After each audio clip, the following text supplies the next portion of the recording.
Assalamualaikum warahmatullahi wabarakatuh. Pertama-tama, Ibu ingin sampaikan terima kasih kepada Saudari Nanda karena telah dapat hadir pada pertemuan konseling perorangan kita pada hari ini.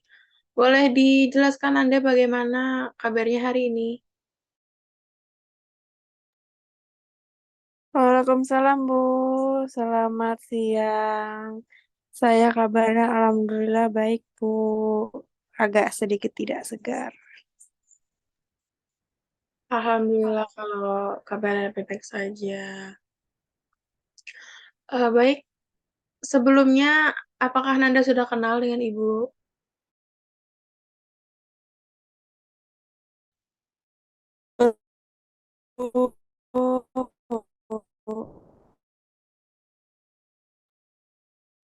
Baik, karena belum kenal, jadi perkenalkan nama Ibu Maya Kusuma Dewi, Ibu adalah seorang konselor. Jadi sebelum kita lanjut, apakah Nanda sudah pernah melakukan konseling perorangan sebelumnya? Belum Bu, Oke, karena belum pernah melakukan konseling perorangan sebelumnya, jadi izinkan Ibu menyampaikan beberapa hal terkait konseling perorangan ya. Jadi konseling perorangan itu bisa dibilang salah satu layanan bimbingan konseling di mana kegiatannya dilakukan dalam beberapa hal. Misalnya ada beberapa asas di antaranya asas kerahasiaan, yaitu konselor tidak boleh menyebarkan data klien ke pihak yang tidak terkait. Jadi untuk eh, kekhawatiran Anda jika masalah yang Anda akan bicarakan nanti dengan Ibu akan terbongkar itu tidak ya. Jadi Nanda bisa menceritakan dengan secara apa ya? Secara luas lah ininya. Lalu juga ada asas kekinian, yaitu apa yang Anda sampaikan merupakan kejadian yang baru terjadi dan tidak dari kejadian di masa lampau. Lalu, apakah Anda sudah mengerti?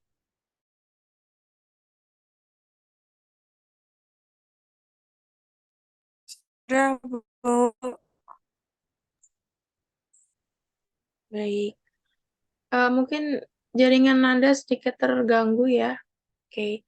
Jadi sebelum kita melanjutkan ke langkah selanjutnya, izinkan Ibu menyampaikan bahwa Ibu sebagai konselor menyampaikan dengan ini sanggup dan bersedia menerima, menyimpan, memelihara, dan menjaga, serta merahasiakan segala data dan keterangan lainnya yang Ibu terima dari klien saya atau siapapun yang tidak layak diketahui orang lain. Apakah dari sini Anda sudah mengerti? Ngerti Bu,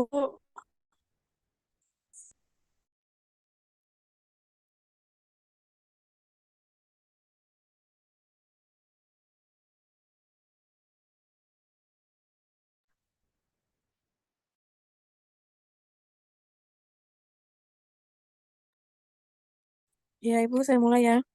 Jadi saya di sini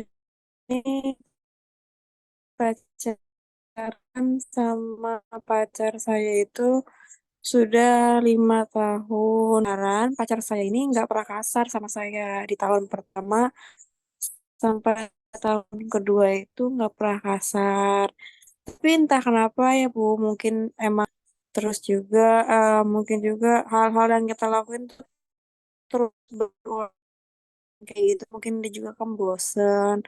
Nah, pacar saya ini sudah mulai kekerasan ini di sekitar tahun kedua dan tahun ketiga lah, Bu.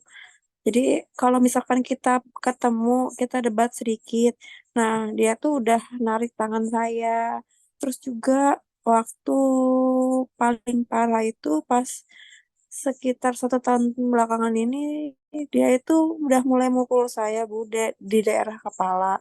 Yang menurut saya yaitu sebenarnya fatal ya. Karena kan kepala juga kan banyak jaringan-jaringan otot, jaringan-jaringan sel-sel gitu kan, Bu. Nah, saya juga bingung pertama, saya mau putusin dia, dianya tuh nggak mau. Jadi kalau saya putusin, pacar saya ini selalu ke rumah saya, selalu ngebaik-baikin saya, selalu ngebeliin barang-barang saya, pokoknya barang-barang kayak skincare, baju, boneka gitu. Rumah saya mohon-mohon buat minta balikan gitu. Terus ngomong sama orang tua saya. Nah, akhirnya ya udah kan, saya sama orang tua saya kayak bilang gini, udah Nan, itu terima aja, kayaknya baik itu orangnya. Udah coba, semoga bisa berubah, bilangnya gitu. Ternyata sampai sekarang ini tuh nggak berubah, Bu, masih tetap seperti itu gitu. Sampai sekarang juga saya udah mulai jenuh ya, Bu. Maksudnya pengen benar-benar putus, pengen udahan gitu. Udah mulai capek juga. Bu. Baik. Dari yang Ibu tangkap, Nanda mengalami toxic relationship dan apa ya, orang tua Nanda mungkin beranggapan bahwa lelaki yang Nanda sedang jalin hubungan sekarang itu baik. Nah, kalau Ibu boleh tanya, kenapa orang tua beranggapan seperti itu? Pacar Nanda tidak pernah, apakah Nanda tidak pernah menceritakan apa yang terjadi dengan orang tua?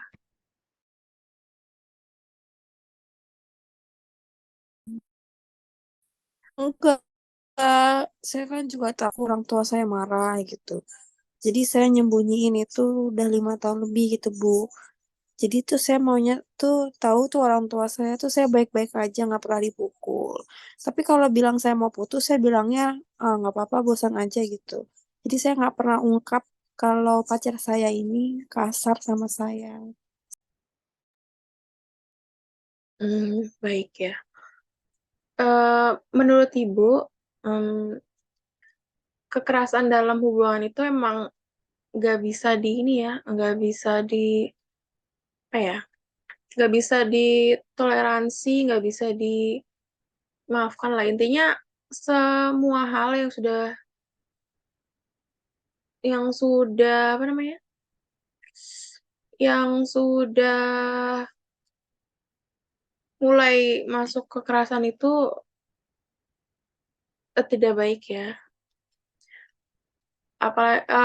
Apalagi misalnya pacaran Anda sering berkata kasar ya. Menurut Ibu, cowok yang berkata kasar atau berbuat kasar, terutama kepada perempuan, itu sangat tidak wajar.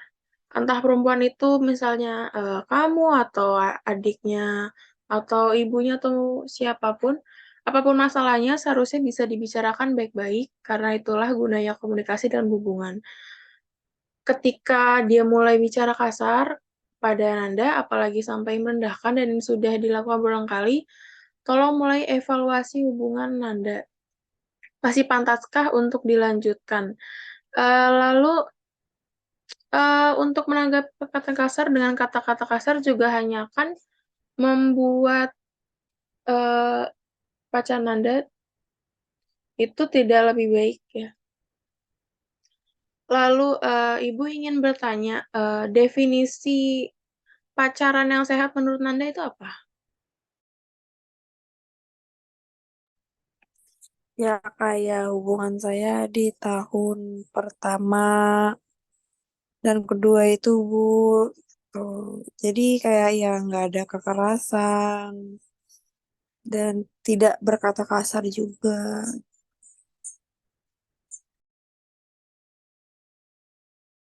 Lalu selain kejadian kekerasan ini, apakah ada yang terjadi misalnya dia sering berbohong atau sering meminta sesuatu kepada Nanda, misalnya barang atau uang gitu? Kalau berbohong sih sama saya ya bohong gitu pasti. Kalau minta barang sih ya pernah tapi nggak terlalu sering. Oke. Temen lu nelfon.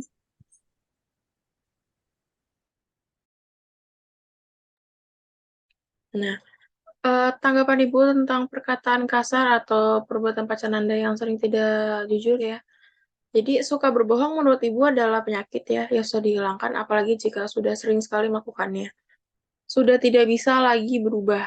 Karena karakter orang berbohong itu seperti apa ya? Seperti seperti penyakit lah intinya. Jadi dari sini kan Nanda sudah lihat, sudah tahu karakteristik pacarnya Nanda ya. Lalu sikap Nanda yang suka, lalu sikap pacar Nanda yang suka ngatur-ngatur juga membuat Nanda terkekang dan tidak bisa bebas. Apakah Nanda nyaman dengan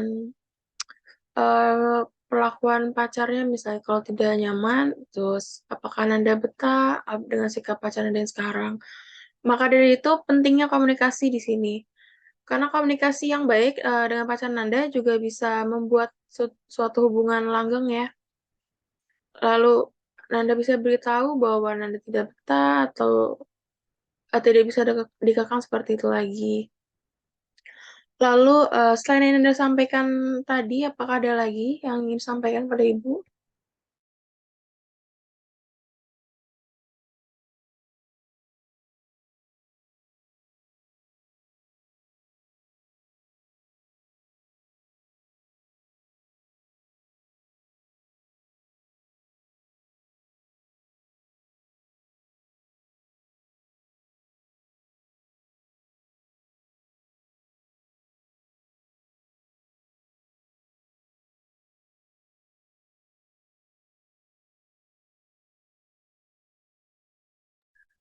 Selebihnya sih tidak ada ya Bu yang diomongin lagi. Karena menurut saya yang tadi Ibu jelaskan juga sudah clear. Baiklah, Alhamdulillah jika Nanda sudah mungkin agak lega apa bagaimana ya. Baik setelah tadi Nanda menceritakan apa yang Nanda rasakan dan alami, kalau ingin meninggalkan nih, kalian Ibu, kalau ingin meninggalkan atau tidak itu kemauan Nanda ya. Ibu hanya bisa memberi saran untuk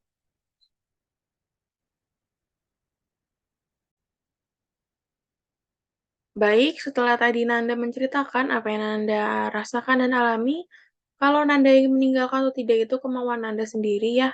Ibu hanya bisa memberi saran untuk kedepannya agar lebih baik, agar Nanda tidak terjerumus lagi ke dalam toxic relationship. Cuman dibicarakan lagi dengan pacarnya untuk berubah. Kalau tidak bisa berubah, tinggalkan.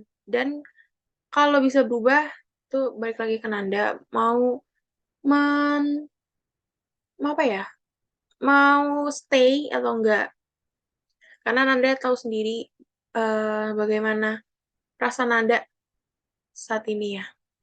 Lalu kalau masih ada yang ingin disampaikan lagi, mari kita lanjutkan lagi di sesi selanjutnya.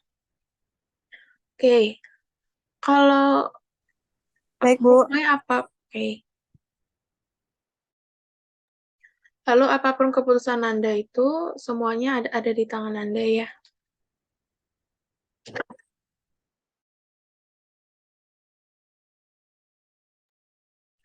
Baik jika baik jika tidak ada lagi yang ingin Anda sampaikan ke Ibu atau nanti ingin disampaikan pada minggu depan, kira-kira kita bertemu lagi pada pukul 10 pagi minggu depan di hari yang sama ya. Jika tidak ada lagi yang Anda sampaikan, kita akhiri konseling perorangan kita pada hari ini. Dan Ibu ucapkan banyak-banyak terima kasih kepada Nanda kalau sudah bersedia menceritakan keluhan Anda dan mempercayakan Ibu untuk mendengarkannya. Sampai jumpa lagi minggu depan. baik Bu.